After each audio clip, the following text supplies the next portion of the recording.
Bonjour, je m'appelle Benjamin et donc je vais vous présenter un développement pour l'agrégation. Donc ici, on va montrer que SO3, le groupe SO3 est simple. Donc, théorème.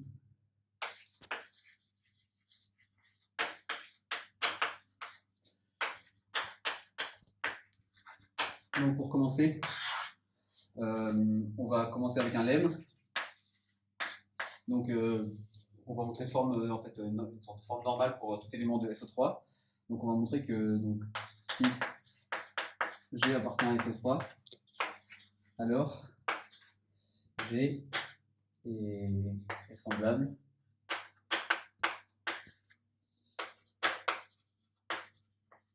à une matrice de la forme avec 1 et puis ensuite une rotation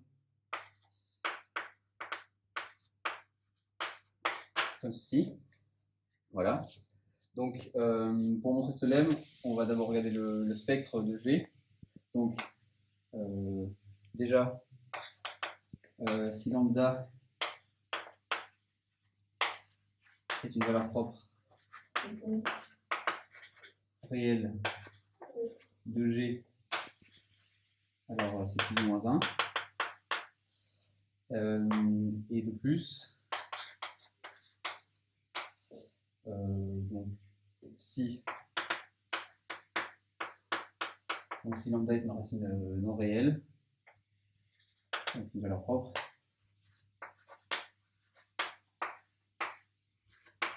alors lambda bar est aussi valeur propre.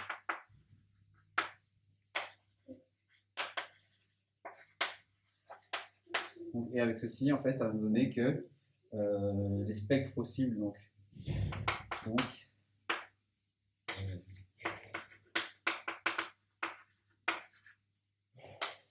le spectre de G, c'est 1, 1, 1, ou bien 1 lambda bar, ou bien 1, moins 1, moins 1.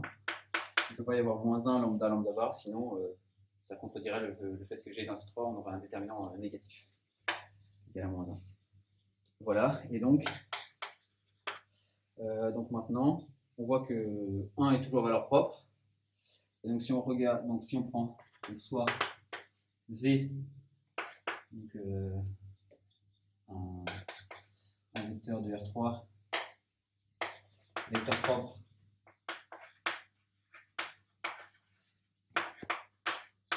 pour la valeur propre 1, on peut choisir G de norme 1. Donc en considérant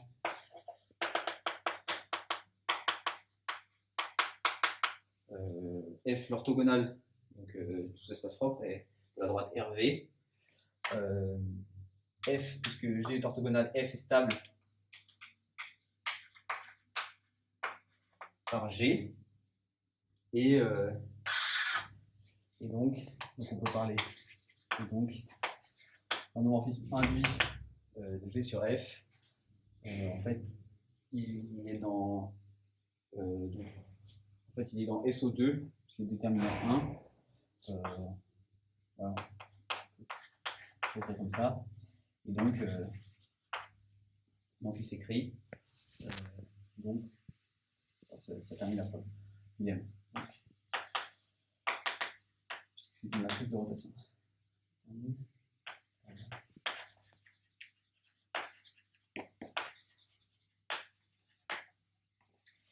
Okay. Donc maintenant, on va passer au théorème. Donc, on va supposer supposons H un sous-groupe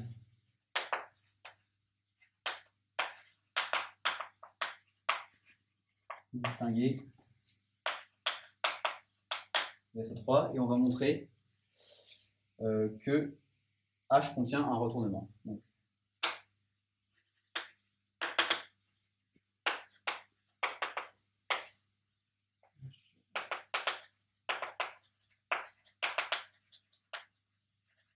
je vais tout de suite montrer pourquoi on montrait ça en fait.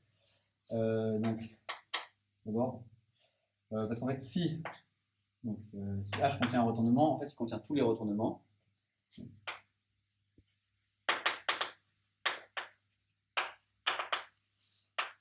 Et comme ces derniers engendrent SO3, ils vont, du coup, on aura que SO3 est continu H, et donc SO3 sera simple. Donc, si H contient un retournement, on va noter H.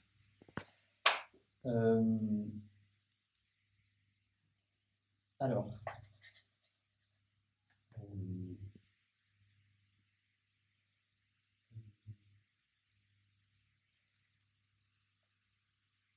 si donc, on prend G dans SO3,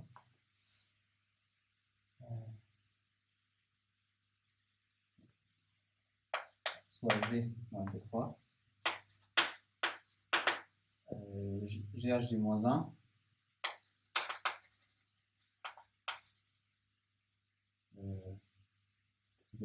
c'est pas la bonne façon de faire. Donc c'est plutôt si H contient un retournement. Je vais reprendre. Donc on suppose que H contient un retournement. Donc maintenant on va prendre soit H', un autre retournement de SO3, mettons d'axe D, la droite D, et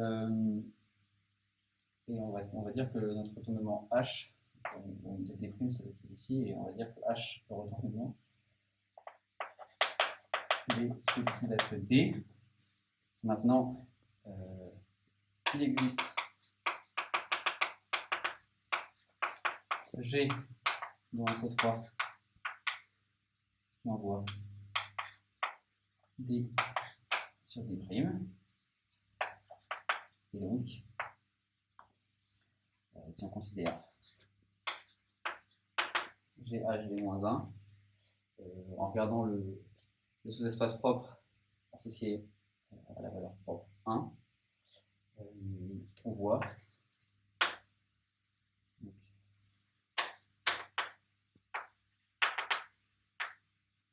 ça va être un retournement d'axe GD, ça c'est D'. Et donc là, on a montré que si on a un retournement, alors par conjugaison, on peut atteindre tous les retournements. Et comme H, donc ça, ceci, voilà. Or, GH, G-1, et dans H, H est distingué. Donc,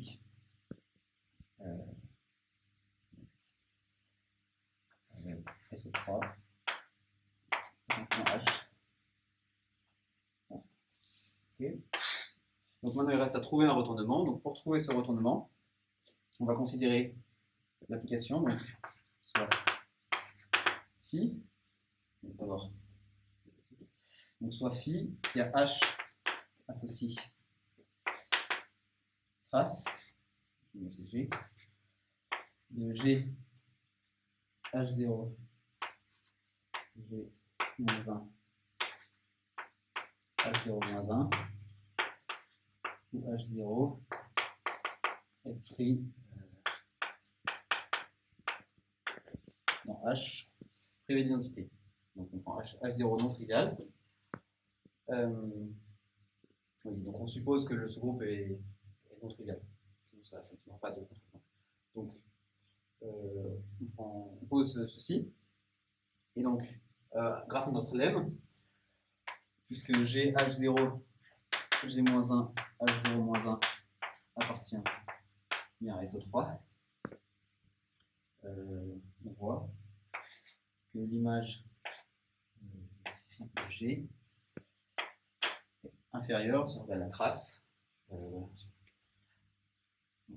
égale, on va l'écrire directement, égale à 1 plus 2 cos θ, et ça, c'est inférieur ou égal à 3.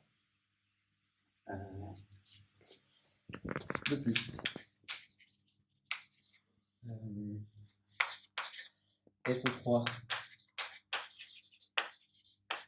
est connexe, plus que connexe par arc. On peut faire une preuve, je ne sais pas si je vais avoir le temps, mais on peut faire une preuve grâce au lemme, on peut le voir plus tard. Donc SO3 est connexe et compact. C'est un sous-groupe de O3 qui est compact. Donc est connexe, et compact. Donc l'image par phi qui continue, c'est la composée de la trace et de produit matriciel, donc produit d'éléments de SO3. Donc l'image, phi de SO3 est un intervalle compact de R. Donc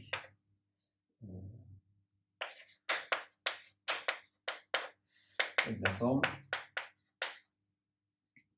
pour A inférieur ou égal à 3. Voilà. Maintenant, on va pouvoir montrer que A est différent de 3. Donc, supposons par l'absurde que A égale 3. Cela signifie que pour tout G dans SO3, on a que la trace de G H0, G-1, H0-1 est égal à 3. Autrement dit, H0, G-1, H0-1 égale l'identité. Et autrement dit,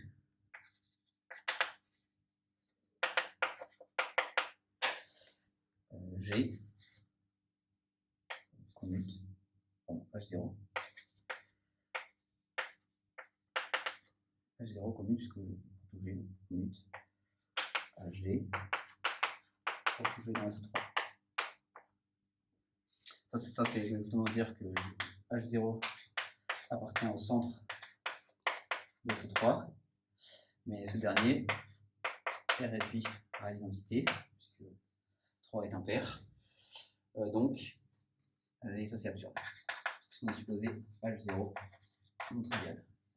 Absurde, donc A est différent de 3. Et d'après ce qu'on a vu, A est strictement inférieur à 3. Donc maintenant il reste à trouver un élément qui convient. Donc on va prendre donc soit n entier tel que 1 plus cos pi sur n est compris entre A et 3. Ça, il en existe un entier comme ça. Pourquoi?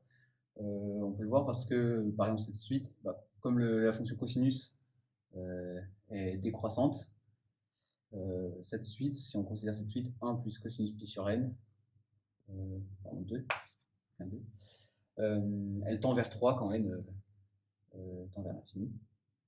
Donc, A appartient à un certain rang, sera plus grand que A. Donc maintenant, on va poser donc, soit Gn tel que trace de Gn H0 Gn-1 H0-1 est égal à ceci, donc 1 plus 2 cosinus pi sur n. Et donc, si on pose Hn ceci, Hn, donc c'est une rotation